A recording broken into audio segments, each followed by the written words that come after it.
toutes et à tous, bienvenue dans la boîte à outils de l'historien qui vous présente les dessous de l'écriture de l'histoire. Aujourd'hui, pour ce premier épisode, on va tout simplement s'interroger sur ce qu'est une source.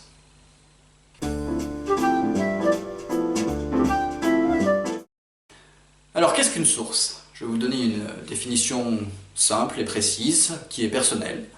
Donc une source, c'est tout simplement un matériel brut qui date généralement de l'époque qu'étudie l'historien, et dont se sert ce dernier pour répondre à une problématique qu'il s'est fixée. En théorie, tout peut être source. Prenez par exemple ce fauteuil. Avec ce canapé, on peut faire de l'histoire, en le replaçant dans ce contexte de production. On peut par exemple faire l'histoire de l'ameublement au début du XXIe siècle, ou encore regarder les meubles dont dispose un jeune doctorant dans les années 2010. Oui, on peut faire ce genre d'histoire-là. Et c'est la grande force de notre matière, mais aussi un petit peu sa faiblesse, parce que c'est vrai que parfois certaines histoires sont un petit peu plus attrayantes que d'autres. Si je commence à vous parler de l'histoire de la laine dans le Bas-Languedoc occidental entre 1815 et 1845, ça va normalement moyennement vous passionner. Mais bon, ça reste une histoire. Donc retenez cela, en théorie, tout peut être source.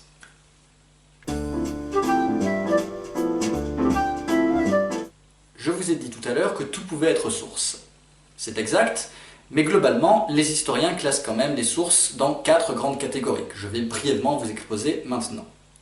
D'abord, vous avez les sources écrites. Ça, c'est les sources les plus banales, c'est la première chose à laquelle on pense. C'est ce qu'on trouve dans les bibliothèques, les manuscrits, etc. Ensuite, il y a les sources orales. Là, ce sont les témoignages de personnes qui ont vécu les événements qui vous intéressent.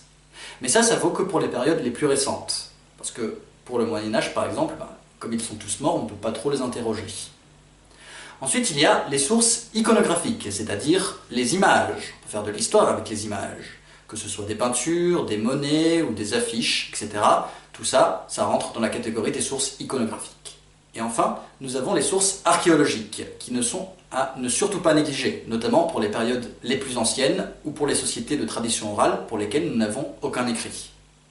Les sources archéologiques, ce sont globalement des sources matérielles du quotidien. On les trouve en fouillant des sites archéologiques, notamment des maisons ou des terrains.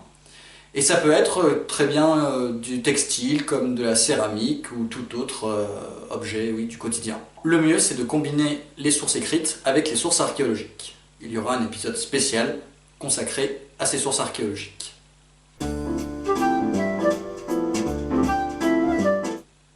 Les sources écrites peuvent être conservées dans différents lieux.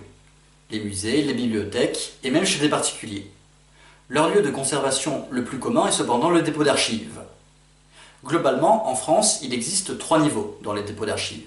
Vous avez les archives nationales, à Paris, les archives départementales, dans les villes préfectorales, et les archives municipales, dans les communes conservées. Les règles de conservation sont harmonisées dans tout le pays, ce qui est relativement pratique. Tout le monde peut accéder aux archives. C'est en accès libre sur simple inscription avec une carte d'identité. Donc vous aussi, si vous le voulez, eh bien vous pouvez aller consulter les archives. Qu'attendez-vous? Foncez!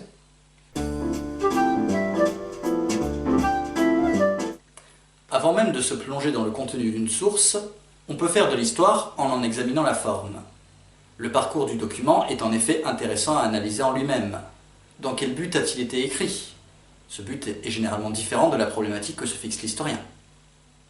Comment s'est-il retrouvé dans le dépôt d'archives où on peut le consulter aujourd'hui? Autant de questions très intéressantes qui permettent par exemple de faire l'histoire des matériaux de fabrication utilisés pour les documents, le cuir, le parchemin, le papier, etc.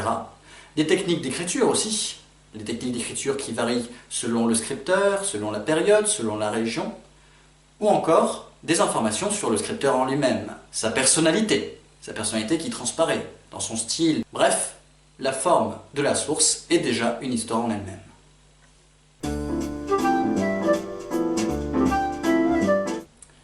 Pour conclure, l'historien dispose de nombreuses sources pour écrire l'histoire. Finalement, la seule limite est son imagination. Voilà, ce premier épisode de la boîte à outils est à présent terminé. J'espère qu'il vous aura plu. À bientôt!